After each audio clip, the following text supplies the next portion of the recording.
ময়মনসিংহ থেকে ছেড়ে আসলো ট্রেনটি। এটি ঢাকা বিমানবন্দর হয়ে চলে যাবে ঢাকা কমলাপুর রেল স্টেশন। ঈদযাত্রা এটি ময়মনসিংহ থেকে যারা ঢাকার দিকে আসতেছে তারা কিন্তু অনেকে ঈদে হয়তোবা বাড়ি যেতে পারে।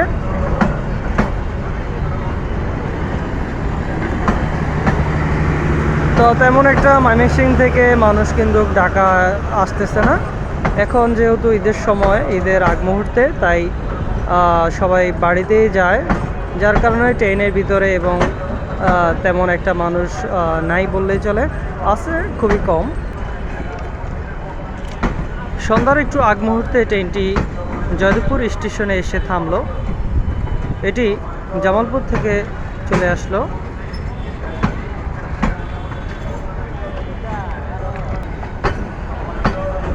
ঢাকা বিমানবন্দর হয়ে চলে যাবে ঢাকা কমলাপুর।